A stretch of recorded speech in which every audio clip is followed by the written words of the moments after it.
नमस्कार दोस्तों, स्वागत है आपका आपके परिवार कमसा अकेडमी पर। आज हम पढ़ने वाले हैं सीईटी का मॉडल पेपर, जो भी 2026 का ट्रेंड चल रहा है उसी हिसाब से हम पढ़ने वाले हैं। तो क्लास के एंड तक जरूर बने रहिए। हम शुरू करने जा रहे हैं सीईटी मॉडल पेपर, जिसके हम 50 महत्वपूर्ण प्रश्न पढ़ेंगे।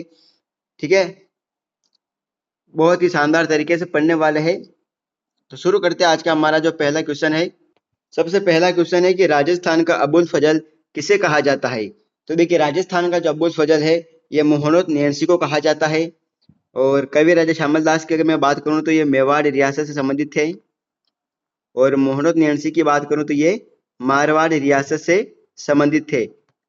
जसवंत सिंह के दरबारी थे ये, महाराजा जसवंत सिंह के दरबार में रहते थे। सूरमल मिश्रण की अगर मैं बात करूं तो ये बूंदी के रहने वाले थे। कर्नल जेम्स टोड की बात करूं तो ये इन्हें राजस्थान इतिहास का जनक भी कहा जाता है। ठीक है, और इन्हें घोड़े वाले बाबा भी कहा जाता है, कर्नल जेम्स टोड को। तो हम इस प्रकार से व्याख्या सहित पढ़ने वाले हैं। तो क्लास अगर अच्छी लगे तो लाइक, कमेंट और सब्सक्राइब जरूर कर ले कमसा अकेडमी को, क्योंकि यहाँ पर सीईटी के संपूर्ण तैयारी मैं निःशुल्क करवाने वाला हूँ। और इसकी पीडीएफ हमारे टेलीग्राम चैनल पर भी आपको मिल जाएगी। दूसरा क्वेश्चन है कि हड़प्पा सभ्यता का स्थल जो कि कालीबंगा है, राजस्थान के किस जिले में स्थित है। तो ये हनुमानगढ़ जिले के अंदर स्थित है। और कौन सी नदी के किनारे है, तो घग्गर नदी के किनारे स्थित है। ठीक है, घग्गर नदी को हम मृत नदी भी कहते हैं, सरस्वती नदी भी कहते हैं। और इसी को ही हम, ठीक है, मृत नदी, सरस्वती नदी भी कहते हैं, जो कालका पहाड़ी शिवालिक से निकलकर आती है ये, और ये पाकिस्तान की तरफ चली जाती है। यानी कि जो हमारा ये राजस्थान का मैप है ये बाहर से आती है और इधर पाकिस्तान की तरफ निकल जाती है। ठीक है, अगला क्वेश्चन लेते हम। क्वेश्चन नंबर 3 है कि राजस्थान संघ का उद्घाटन किसके द्वारा किया गया था। ठीक है, तो राजस्थान संघ का जो उद्घाटन है वीएन गोडगिल के द्वारा किया गया था। यानी कि इसके अंदर राजस्थान के जो है एकीकरण हुआ था, 7 चरणों के अंदर हुआ था। इसके अंदर जो सबसे पहला चरण था वो था, इसके अंदर मत्स्य संघ था, मत्स्य संघ। दूसरा था राजस्थान संघ। ठीक है, दूसरा राजस्थान संघ था जिसकी बात हो रही है इसके अंदर। तो पहला जो मत्स्य संघ था उसका उद्घाटन भी एनवी गोडकिल के द्वारा ही किया गया था। इसके अंदर तीसरा था संयुक्त राजस्थान। चौथा था वृहत राजस्थान। पांचवा था संयुक्त और वृहत राजस्थान, इसको दोनों को जोड़ दिया गया था। और ठीक है, संयुक्त वृहत राजस्थान। और छठा था पूर्व राजस्थान या राजस्थान ही था इसका नाम भी। ठीक है, और सातवां था राजस्थान।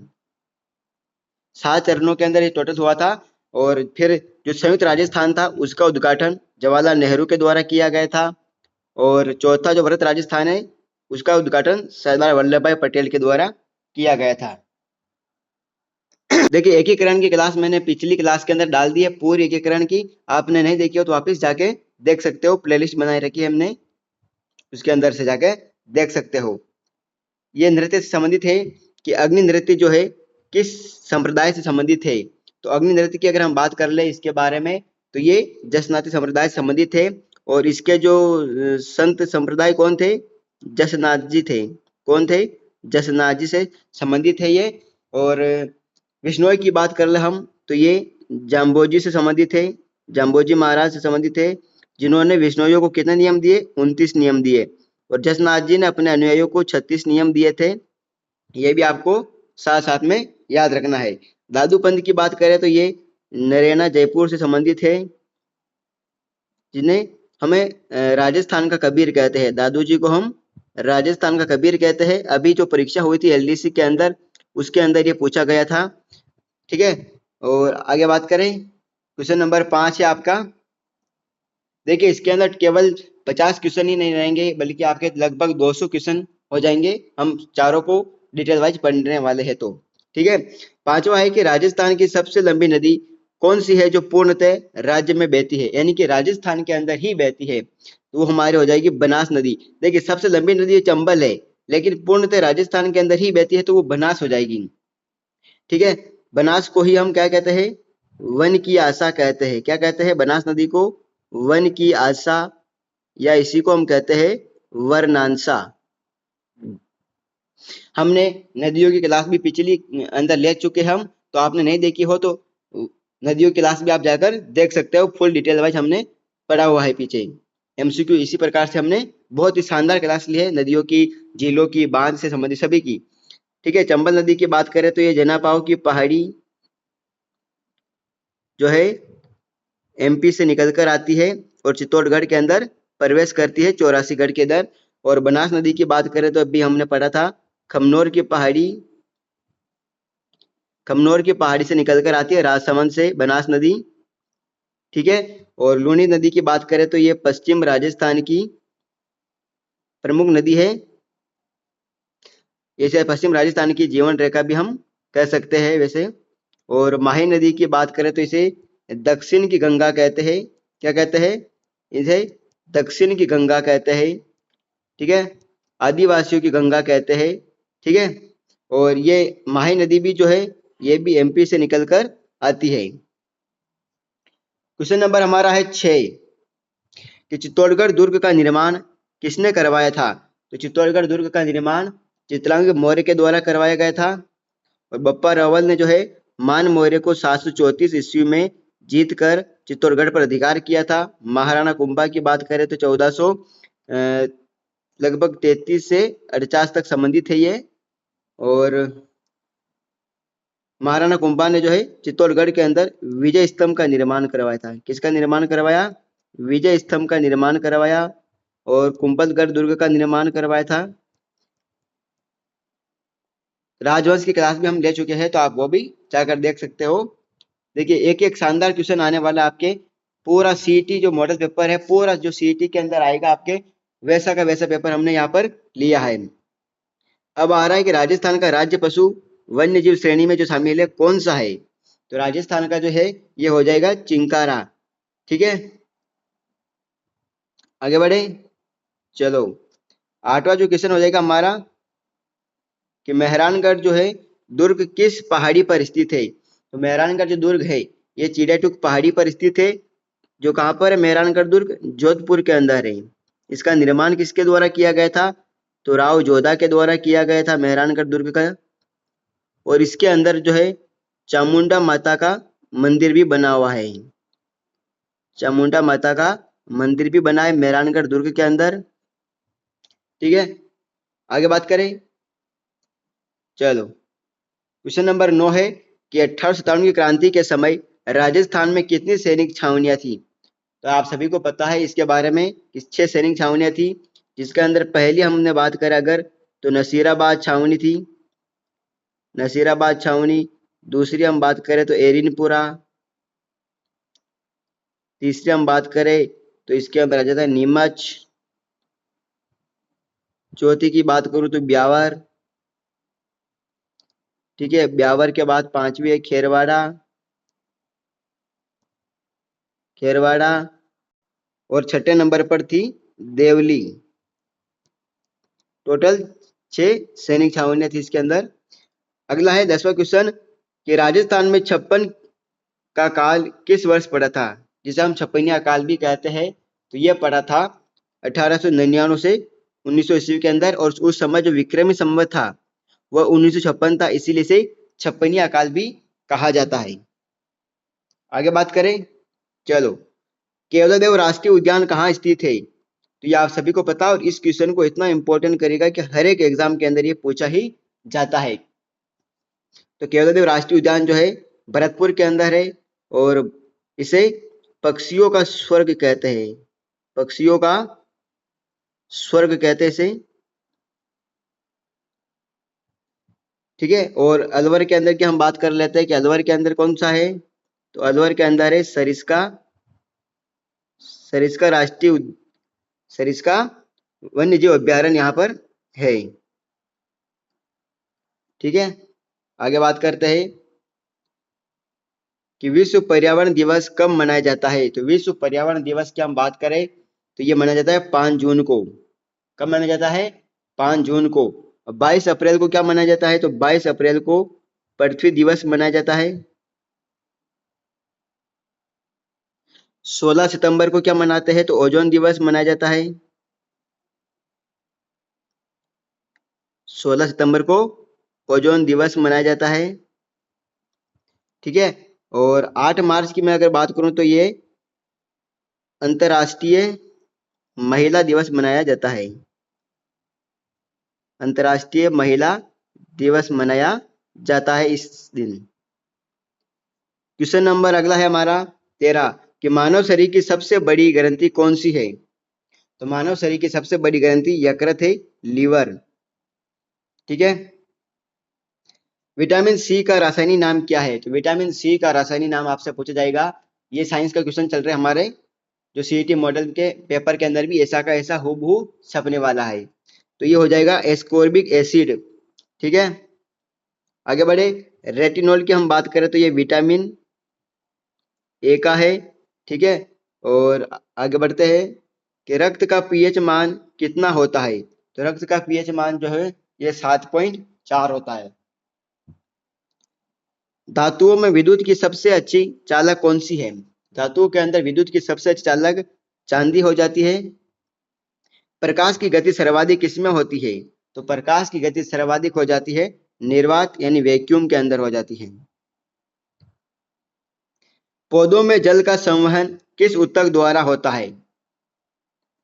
बहुत ही प्यारा क्वेश्चन है। ये होता है जाइलम के द्वारा। कंप्यूटर का मस्तिष्क, देखिए कंप्यूटर का भी प्रश्न है यानी कि संपूर्ण सिलेबस पर आधारित मैंने एमसीक्यू लिए है। तो क्लास को लाइक और कमेंट और सब्सक्राइब जरूर कर ले ताकि मेरे को और मोटिवेट मिले। और ऐसे में मॉडल पेपर आपके लिए और सारे लेता हूं मैं, बहुत सारे, जिसके अंदर आपका सीईटी के अंदर सारा कॉन्सेप्ट क्लियर हो जाएगा और आपको भी पता चल जाएगा कि आपके कितने प्रश्न सही हो रहे हैं। तो आप वैसे कमेंट बॉक्स में बता भी सकते हो कि 50 में से आपके कितने सही हो रहे हैं, तो मैं आपको अंदाजा बता दूंगा कि आपका सिलेक्शन किस आधार पर होगा। तो कंप्यूटर का मस्तिष्क किसे कहा जाता है। और एक मतलब इसका यह फायदा आपको मिलेगा कि जैसे कि कंप्यूटर साइंस हमने ये सवाल पढ़ रहे हैं तो आपको ये अंदाजा लग सकता है कि मेरे कंप्यूटर में कम सवाल बैठ रहे हैं, साइंस के अंदर बैठ रहे हैं कम सवाल, या जीके के अंदर कम बैठ रहे हैं। तो इस हिसाब से आप अपनी तैयारी को और अधिक मजबूत कर सकते हो। ठीक है। तो हमारा जो 19 का आंसर होगा कि कंप्यूटर का मस्तिष्क हम सीपीयू को कहा जाता है। हम बात करें कि सीपीयू की इसकी फुल फॉर्म क्या होती है। इसकी फुल फॉर्म होती है central processing unit.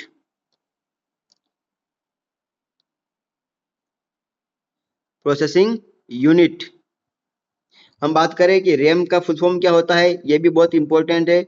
Random access memory बोलते हैं, random access memory.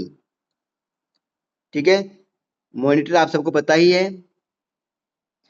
MS word में फाइल को सेव करने की शॉर्टकट कुंजी क्या है। तो एमएस वर्ड होता है उसमें फाइल को सेव करने के लिए शॉर्टकट कुंजी होती है Ctrl+S दबा देना होता है आपको। Ctrl+C से क्या होता है, कॉपी हो जाता है। पी का मतलब पेस्ट। ठीक है, पेस्ट हो जाता है इसके अंदर।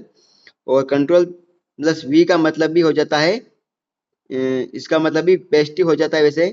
और यहाँ पर आप Ctrl+P का मतलब आप प्रिंट कर सकते हो, है ना। इसका मतलब प्रिंट भी हो जाता है वैसे। आगे बढ़ते हैं कि निम्नलिखित में से कौन सा एक इनपुट डिवाइस है। इनपुट डिवाइस इसके अंदर माउस है। देखिए माउस एक इनपुट डिवाइस है, मॉनिटर से आउटपुट है, प्रिंटर भी एक आउटपुट है, और स्पीकर से भी आवाज बाहर की तरफ आती है तो ये भी एक आउटपुट ही हो जाता है।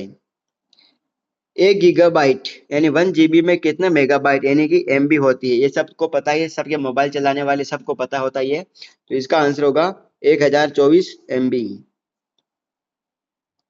URL का पूर्ण रूप क्या है, इंपॉर्टेंट कर दो इसको। URL का पूर्ण रूप बताइए आपको। इसका आंसर हो जाएगा यूनिफॉर्म रिसोर्सेज लोकेटर। ये आपका आंसर हो जाएगा इसके अंदर। मूल अधिकार संविधान के किस भाग से वर्णित है। ये भाग 3 से संबंधित है। और अगर हम अनुच्छेद की बात करें तो अनुच्छेद 12 से लेकर 35 तक आपको मूल अधिकार दिए गए हैं। भाग 2 की मैं अगर बात करूं तो ये नागरिकता से संबंधित है, जो अनुच्छेद 5 से लेकर 11 तक है। भाग वन के अंदर है कि संघ की परिभाषा, यानी कि राज्य का नाम, है ना, कि जैसे कि किस राज्य को जोड़ना है, 1 अनुच्छेद से लेकर 4 अनुच्छेद तक इसका उल्लेख है। भाग अगर 4 की बात करूं तो नीति निर्देशक तत्व से संबंधित है, नीति निर्देशक तत्व से संबंधित है ये, ठीक है, जो अनुच्छेद 36 से लेकर 51 तक है।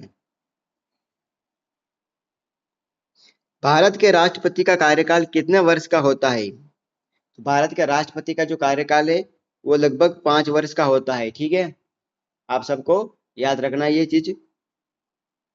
नीति आयोग का पदेन अध्यक्ष कौन होता है? तो नीति आयोग का ये प्रश्न कई बार आता है, तो ये प्रधानमंत्री होता है। सूर्य नगरी यानी सन सिटी के नाम से किस शहर को जाना जाता है? तो सूर्य नगरी की बात करें तो जोधपुर है। पिछोला झील राजस्थान के किस शहर में स्थित है? देखिए पिछोला की अगर हम बात करें तो ये उदयपुर के अंदर स्थित है, और इसका निर्माण जो है राणा लाखा के समय चित्तरमल बंजारे के द्वारा अपनी बेल की याद में करवाया गया था। और इसी झील के निकट जो है नटनी का चबूतरा भी बना हुआ है, ठीक है, नटनी का चबूतरा भी बना हुआ है। तीसरा क्वेश्चन है कि बेणेश्वर धाम में मेला किस जिले में पड़ता है? तो बेणेश्वर धाम का जो मेला है ये डूंगरपुर के अंदर पड़ता है, और ये सोम, माही और जाखम नदियों के संगम पर पड़ता है। इन तीनों का संगम होता है, वहां पर पड़ता है, ठीक है। 31वां क्वेश्चन है कि अमृता देवी बिश्नोई का संबंध किस बलिदान से है? तो ये खेजड़ेली आंदोलन से संबंधित है, जो कि 1730 ईस्वी में हुआ था। जोधपुर के महाराजा अभय सिंह ने जो है वृक्ष को काटने के आदेश दिए थे, तो अमृतदेव बिश्नोई के संबंध में मतलब कि सहयोग से, यानी कि इनके साथ में मिलकर लगभग 363 लोग पेड़ से चिपक कर अपने आप का बलिदान कर दिया वृक्षों को बचाने के लिए, ठीक है। आगे बढ़े। तेजाजी का मुख्य स्थान या मेला स्थल कहाँ स्थित है? ये आप सबको पता है, परबतसर के अंदर है। परबतसर पड़ता है आपके नागौर के अंदर। देशनोक की बात करूं तो यहाँ पर करणी माता का मंदिर है, बीकानेर के अंदर पड़ता है देशनोक। कोलूमंड और रामदेवरा आप सबको जानते ही हो, जैसलमेर के अंदर है, ठीक है। और ये रामदेव जी से संबंधित स्थान है, रामदेव जी का, ठीक है। और बात करें हम, आगे बढ़ते हैं। काली सिंध और आऊ नदी के संगम पर कौन सा किला स्थित है? काली सिंध और आहू, है ना, ये आऊ नहीं है, आहू नदी है। क्या नदी है? आहू नदी है, तो इसको थोड़ा सा सही कर देना, ऊ नहीं हु है ना, हु कर देना इसको, बिल्कुल। इसका आंसर क्या होगा आपके? ये हो जाएगा घाघरों किला, जो कि कहां पर है? झालावाड़ के अंदर है, ठीक है ना, झालावाड़ के अंदर है ये। संधि के मुख्य रूप से कितने भेद होते हैं? संधि के लगभग 3 भेद होते हैं, जिसके अंदर पहला है स्वर संधि, दूसरी है व्यंजन संधि, और तीसरी है विसर्ग संधि। देखिए संधि की भी मैंने पूरी क्लास ले चुका हूं मैं, अगर आपने नहीं देखी तो ये आपकी गलती, आप वापस जाकर देख सकते हो संधि की क्लास। सब कुछ मैंने कवर कर लिया है, आर्ट कल्चर हिस्ट्री से, और हिंदी के भी बहुत सारे टॉपिक हमने कवर कर लिए हैं। अंधे की लाठी मुहावरे का सही अर्थ क्या होगा? आप वापस जाकर देख सकते हो मेरी क्लास के अंदर, मैं कह रहा हूँ कि यही क्वेश्चन मैंने आराम से पढ़ाया हुआ है, मुहावरा और लोकोक्ति क्लास आपने नहीं देखी तो फिर कह रहा हूँ कि जाकर देख लेना, आपका ही फायदा है। तो इसका मतलब होगा एकमात्र सहारा। सूर्योदय शब्द का सही संधि विच्छेद क्या है? देखिए सूर्योदय जो है इसका आपका आंसर होगा सूर्य प्लस उदय, आंसर होगा ये। देखिए इसके अंदर जो है अ प्लस उ का मेल हो रहा है, यानी कि प्रथम का सेकंड और द्वितीय का प्रथम, अ और उ मिलकर क्या होता है? ओ बना देता है, यानी कि ये विसर्ग संधि का नियम कहता है, मतलब कि स्वर संधि के अंदर गुण संधि का नियम है ये, है ना, गुण संधि का नियम कहता है ये ए ओ अर, है ना। तो ये सूर्योदय जो है ये गुण संधि का है।